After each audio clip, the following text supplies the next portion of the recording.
രാജ്യത്തെ ഏറ്റവും വലിയ തൂക്കുപാലം പ്രധാനമന്ത്രി നരേന്ദ്രമോദി രാഷ്ട്രത്തിന് സമർപ്പിച്ചു. സുദർശൻ സേതു എന്ന് പേരിട്ട തൂക്കുപാലം ഗുജറാത്തിലെ ദ്വാരകയിലെ കച്ച് ഉൾക്കടലിലാണ് നിർമ്മിച്ചിരിക്കുന്നത്. 980 കോടിയാണ് പാലത്തിന്റെ നിർമ്മാണ ചെലവ്. രാജ്കോട്ട് അടക്കം 5 എയിംസുകളുടെ ഉദ്ഘാടനവും പ്രധാനമന്ത്രി നിർവഹിച്ചു. ഗുജറാത്തിലെ ദ്വാരകാധീശ് ക്ഷേത്രം സന്ദർശിച്ചു. രാജ്യത്തെ ഏറ്റവും വലിയ തൂക്കുപാലമാണ് പ്രധാനമന്ത്രി നരേന്ദ്രമോദി ഉദ്ഘാടനം ചെയ്ത ഗുജറാത്തിലെ സുദർശൻ സേതു. ഗുജറാത്ത് മുഖ്യമന്ത്രി ഭൂപേന്ദ്ര പട്ടേലിനൊപ്പം എത്തിയാണ് പ്രധാനമന്ത്രി പാലത്തിന്റെ ഉദ്ഘാടനം നിർവഹിച്ചത്. ദ്വാരകയിലെ ഓഖയെയും ദ്വാരക ദ്വീപിനെയും ബന്ധിപ്പിക്കുന്ന പാലത്തിന്റെ നീളം 2.32 കിലോമീറ്ററാണ്. 27.2 മീറ്റർ വീതിയുള്ള പാലത്തിലൂടെ വാഹനങ്ങൾക്ക് സഞ്ചരിക്കാൻ 2 വരി പാതയും കാൽനടക്കാർക്ക് നടപ്പാതയുമുണ്ട്. നടപ്പാതയുടെ വശങ്ങളിലായി ഭഗവത്ഗീതയിലെ വരികളും ശ്രീകൃഷ്ണന്റെ ചിത്രങ്ങളും ആലേഖനം ചെയ്തിട്ടുണ്ട്.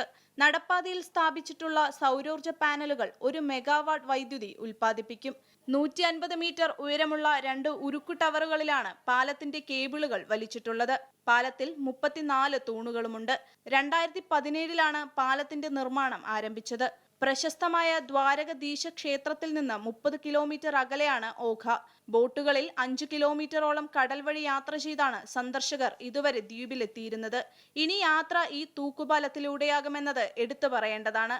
ഗുജറാത്തിന്റെ ടൂറിസം മേഖലയിലും സവിശേഷ സ്ഥാനമാണ് സുദർശൻ സേതുവിനുള്ളത്.